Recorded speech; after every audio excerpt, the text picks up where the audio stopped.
وہ باقاعدہ یہ کہتی ہیں، ایون لڑکیاں وہ کہتی ہیں کہ وی فیل ڈرٹی ناؤ، ہمیں پتہ ہے کہ وی آر ڈومڈ، اب ہمیں کوئی پاک مرد نہیں مل سکتا، ٹھیک ہے نا، اب ہم ہماری آخرت بھی گئی، دنیا بھی، شیطان ہوپلیسنس یہ تو غلط کانسیپٹ ہے، یہ غلط کانسیپٹ ہے. تھوڑا سا یہ کہ ہوپ فل بھی بات اگر ہو جائے کہ بالکل شیخ، یہ جو ہے نا کہ ناپاک مردوں کے لیے ناپاک خواتین، یہ بیسکلی اس کا تفسیر ہے ہی نہیں. بالکل صحیح کہ اگر آپ کے لیے پاسٹ میں آپ کا زنا ہو گیا یا آپ نے ملٹیپل ٹائمز بھی ہو گیا، آپ نے اپنی توبہ کر لی ہے، تو اس کا مطلب یہ بالکل بھی نہیں ہے.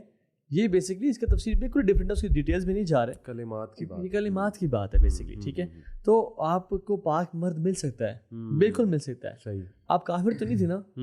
کفر سے جو لوگ اسلام میں آئے اور ان کو اللہ کے نبی سے بھی شادی ہو گئی، بالکل ٹھیک ہے، امہات المومنین بن گئے، وہ دی بیسٹ آف پیپل. صحابہ صحابیات کے معاملات ایسے ہی ہیں. بلکہ توبہ کرنے کے بعد تو بندہ ایسا ہوتا ہے کہ جیسے نیا پیدا ہوا ہے. بالکل، اور وہ نیکی میں کنورٹ ہو جاتے ہیں. ہاں، اگر آپ سمجھتے ہیں کہ آپ دونوں نے سے گناہ ہو گیا، ابھی سمجھ میں آ گئی ہے اور آپ دونوں کی کیمسٹری میچ کر رہی ہے اور آپ دونوں ابھی اللہ کی طرف جرنی اختیار کرنا چاہ رہے ہیں دونوں، پھر یو کین گیٹ میرڈ انشاءاللہ. آپ دونوں ہسبینڈ وائف شادی کر لیں، آپ جو گرل فرینڈ بوائے فرینڈ نے.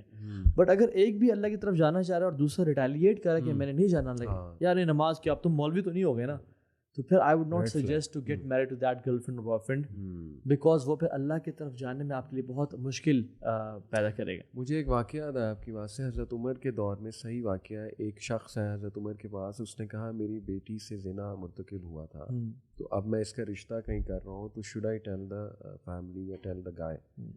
آپ کو پتا حضرت عمر نے کیا کہا؟ حضرت عمر نے کہا کہ اگر تم نے ایسا کیا میں تمہیں کوڑے ماروں گا. حضرت عمر نے کہا کہ اللہ نے جب یہ گناہ چھپا لیا تو تم کون ہوتے اس گناہ کو آگے لانے.